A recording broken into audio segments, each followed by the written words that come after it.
प्रिय आत्मन, आजकल यहाँ का जो प्राकृतिक वातावरण है अच्छा नहीं है। जहाँ मैं हूँ, आपके यहाँ कैसा है? आप दूर दूर से हमारी बात सुनते हैं, इसलिए ऐसा तो नहीं होगा, लेकिन कैसा है ये आप अनुभव करते होंगे। वर्षा है, वर्षा में वर्षा होनी चाहिए, गर्मी में गर्मी होनी चाहिए, जाड़े में जाड़ा होना चाहिए। और अपने यहाँ तो 6 ऋतुएं हैं। कभी हल्का जाड़ा होता है, कभी गहरा जाड़ा होता है, और उनके सबके नाम हैं। लेकिन इस समय वर्षा है, लेकिन वर्षा नहीं हो रही है। अब वर्षा काल में जब धूप निकलती है तो बड़ी चटक निकलती है, बड़ी तेज निकलती है, बड़ी भीषण गर्मी होती है। और अब तो गांव में बिजली आ गई है कहने के लिए, लेकिन बिजली भी उसी प्रकार की है।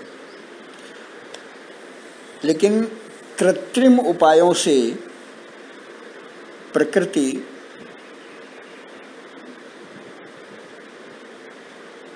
का विरोध नहीं झेला जा सकता। और यही कारण है कि जब कृत्रिमता बहुत ज़्यादा बढ़ जाती है तो हम, चूंकि मनुष्य हैं, हर परिस्थिति में रह लेते हैं, तो काम तो सब कर लेते हैं, लेकिन शरीर और मन के साथ वैसा अनुकूल नहीं रहता। ऐसा मेरा अपना मत है। अब कैसा है ये चर्चा और विचार का विषय है, लेकिन ऐसा लगता जरूर है कि यहाँ प्रातःकाल उठकर उतना उत्साह नहीं रहता जितना रहना चाहिए। अब शरीर में अगर उत्साह नहीं है तो शरीर को एक किनारे रखकर मानसिक दबाव देकर आपके साथ बहुत गहन गंभीर विषयों पर चर्चा करना ये कठिन हो जाता है, मुश्किल हो जाता है। और वही बात बार बार दोहराना तो ना हमको अच्छा लगेगा ना आपको अच्छा लगेगा, क्योंकि मैं भी आजकल जैसे ही ये सब हो जाता तो मैं उसको सुनता हूँ। कल का भी जो मैंने सुना, कुछ मुझे ठीक लगा, कुछ मुझे ठीक नहीं लगा। अगर मुझसे कोई कहे कि भाई इसको जांच कर नंबर दीजिए, तो मैं उसको 50 नंबर दे दूंगा। अब लेकिन आप लोगों का आग्रह है, आप कहिए जरूर कुछ। अब पता नहीं क्यों आग्रह है। तो आज भी मैं इसी प्रकार से, पहले तो मैंने ये व्हाट्सएप खोला तो मुझे एक बहुत अच्छा लगा। वो जो लद्दाख के हैं अपने वांगचुक जी, वो कभी कभी बोलते हैं, अच्छा बोलते हैं, हिंदी में बोलते हैं, अंग्रेजी भी ठीक बोलते हैं। वो लद्दाखी तो बोलते ही होंगे। नई शिक्षा नीति पर वो बोले कि जो अपनी प्रारंभिक शिक्षा है वो मातृभाषा में होनी चाहिए। अब ये तो मैं जिंदगी भर से रट रहा हूँ। विद्या भारती और दुनिया भर की सारी संस्थाएं बनी, उन्होंने अपने विचार बदले, तमाम प्रकार के व्यवहार, वो मैं वहाँ शिक्षा से ही जोड़ा गया शोध संस्थान में, दीनदयाल शोध संस्थान में। वहाँ पर एक विषय आया कि अंग्रेजी माध्यम से कर दें। मैंने कहा मेरा विरोध लिख लीजिए, बाकी आपको सर्वसम्मत प्रस्ताव पारित नहीं होगा। ऐसा मैं संघर्ष करता आया हूँ। कुछ विद्यालयों में मैं यहाँ हूँ, एक विद्यालय यही उन्नाव में है, वहाँ हमारे भाई साहब उसके संस्थापक हैं, विद्या भारती उसको चलाती है। वहाँ भी आया तो मैंने कहा मेरा विरोध लिख लीजिए। अब वो कभी चलाते हैं, कभी परेशान होते हैं, कभी पीड़ित होते हैं, तरह तरह की चीज़ें हैं। अब आप ये पूछ सकते हैं कि आप हर जगह कहते हैं मेरा विरोध लिख लीजिए और कर कुछ नहीं पाते हैं। तो एक अपने यहाँ कहावत है, एक चना भाड़ नहीं फोड़ सकता। लेकिन शर्त यह है कि वो चना अगर लोहे का है तो लोग उसको निकाल के बाहर फेंक देंगे। और अगर वो चना है तो उसको अपने अनुकूल बनाने का प्रयास करते हैं। संसार में रहना और अपने विचारों को आग्रह पूर्वक बनाए रखना, यह भी एक कठिन काम है। आमतौर से लोग नहीं मानते। छोटे छोटे बच्चों को वो रटाते हैं, माताएं रटाती हैं। जो माताएं नहीं जानती हैं वो भाषा, वो भी इधर उधर से कि ये बकरी खड़ी है तो गांव में कोई अधपढ़ी लिखी माता है, गोट है, गोट है। अब जहां ये स्वरूप हो जाए, स्वभाव के विपरीत स्वरूप हो जाए, तो फिर यही है कि परमात्मा ही मालिक है। हम लोग आस्थावादी हैं, यही करते हैं। अब हमारे पास नई शिक्षा नीति के 2 मोटे मोटे आ गए हैं। मैं उनको फिर से पलट के देखूंगा। इस समय वातावरण माने यही जो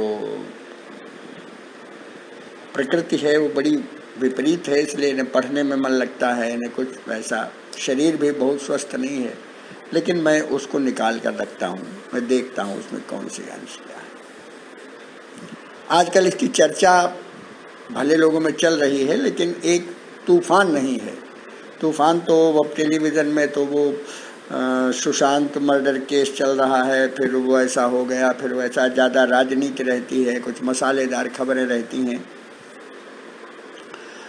और जो ये व्हाट्सएप के ऊपर तमाम डाला जाता है, इसमें भी कुछ चीज़ें अच्छी होती हैं। जैसे हमारे राजेश खरे जी ने शायद ये डाला है वांगचुक का, मुझे बहुत अच्छा लगा। मैं शुरू से आखिर तक पूरी बात उनकी मैंने सुनी, जो उन्होंने सरदार पटेल स्कूल की प्रधानाचार्या से, और उसके बाद वहाँ तिब्बतन जो हैं उनकी बहन, उनकी सारी बातें सुनी मैंने।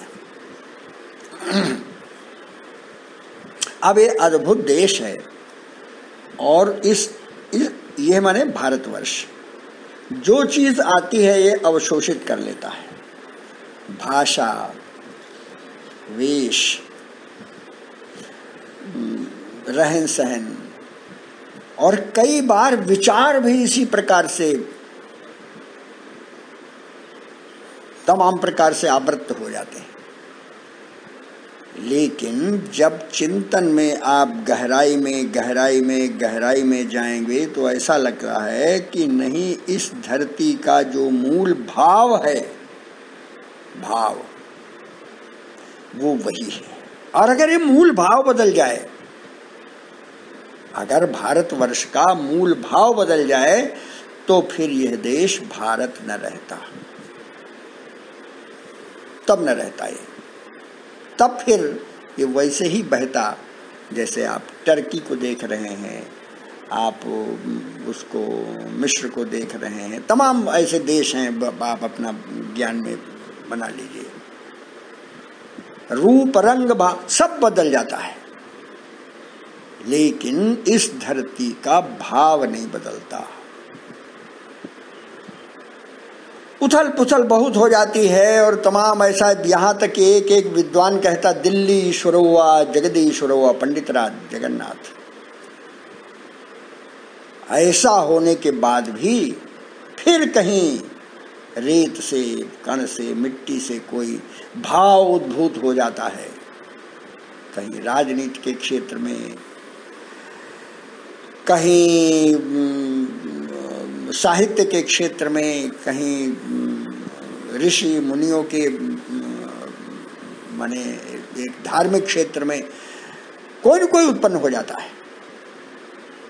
और फिर उसके बाद एक बड़ा सहारा मिल जाता है समाज को, और उस समाज को सहारा मिलता है जो इन भावों के लिए तरसते रहते हैं। हमारे भाव विकसित होने चाहिए। नई शिक्षा नीति पर मुझे ध्यान आ गया, काफ़ी दिन हो गए। मैं समझता हूँ कि उस समय मेरी आयु रही होगी एक 30 वर्ष की। दीनदयाल विद्यालय शुरू हो गया था। मैं यहीं अपने गांव में आया था तो देखा कि नहर, पहले नहरें बहुत साफ रहती थी, फिर थोड़ा थोड़ा जंगल पंगल होने लगा, तो उसमें एक अंजीर का पेड़ खड़ा था। अंजीर कुछ तो विकसित कर लिए जाते हैं, बड़े बड़े होते हैं, कुछ छोटे छोटे होते हैं। गूलर की जाति का है अंजीर भी, गूलर गांव में होता है। तो वो मैंने देखा है अंजीर है। तो एक लड़का छोटा था, काफ़ी छोटा था। बहुत छोटे छोटे लड़के गांव में इस तरह से घूमते फिरते रहते हैं, अपना पशु चराते रहते हैं कि जैसे भी। तो मैंने उससे पूछा, ये जानते हो? उसने एक क्षण का भी देर नहीं लगा, हाँ जाने बनगुलेरी आए, जाने थे बनगुलेरी आए।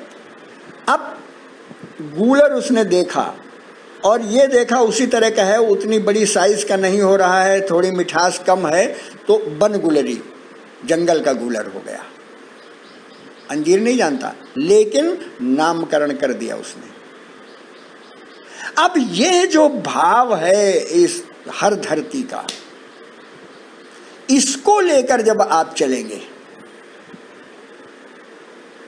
तब जाकर उनको सहज भाव से शिक्षित कर पाएंगे।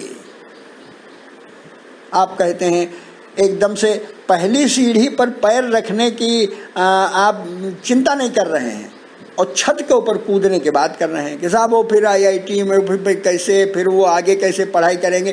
पीछे की पढ़ाई उनकी बिल्कुल डावाडोल है, आगे की पढ़ाई की चर्चा आप कर रहे हैं, चिंता कर रहे हैं। यह एक बड़ा भारी भ्रामक एक व्यामोह जैसा पर्दा छाया हुआ है शिक्षा के ऊपर। इस पर चिंतन करिए आप लोग, और चिंतन करने के पश्चात इस शिक्षा नीति को पढ़िए। पढ़ने के बाद इस पर चर्चाएं करिए और फिर कुछ अच्छे प्रयोग भी करिए। दीनदयाल विद्यालय एक प्रयोग के रूप में शुरू हुआ था, अब वो प्रवाह में बह गया, प्रयोग प्रवाह पतित हो गया। तो आप व्याकुल काहे होते हैं? आप परेशान क्यों होते हैं? आप कुछ करिए। अरे भाई, अपनी संतानों पर ही प्रयोग करिए। लेकिन ये काम बड़ा कठिन होता है। लोग बाहर प्रयोग करना चाहते हैं, अपने यहाँ नहीं करना चाहते। अपने यहाँ तो सोचते हैं कि नहीं साहब, कहीं ऐसा न हो जाए कि ये फेल हो जाए, कहीं ऐसा न हो जाए कि ये कमाए ना, कहीं ऐसा न हो जाए कि ये यशस्वी न बने। अपने प्रति भ्रम, अपने प्रति दुविधा और दूसरों के प्रति प्रयोग, ये भी एक बड़ा कठिन काम है, कठिन परिस्थिति है। इसलिए मेरे प्यारे आत्मीय जन, आत्मस्थ होने का प्रयास करिए। मेरी सदाचार संप्रेषणा का एक ही हेतु है कि आप आत्मस्थ हों, विचारशील हों, प्रयोगशील हों, लेकिन उन प्रयोगों का आधार भारत भूमि हो।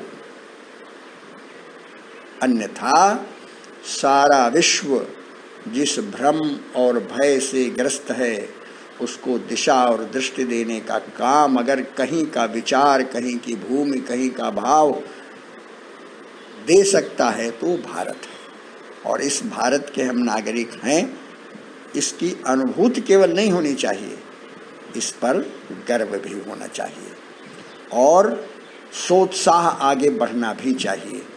यही सदाचार का मेरे एक मूल आधार है और यही आपको अपने मन में संजो कर रखना चाहिए। कोई बड़ी भारी ऐसी मैंने बड़ी अजूबा बातें नहीं कही हैं, इसमें तत्व है, इसको खोजिए और खोजने के बाद उस तत्व को ग्रहण करिए, तो मेरा ये सदाचार का संप्रेषण सार्थक होगा, आपका भी समय न बर्बाद होगा। बहुत बहुत आशीष, धन्यवाद।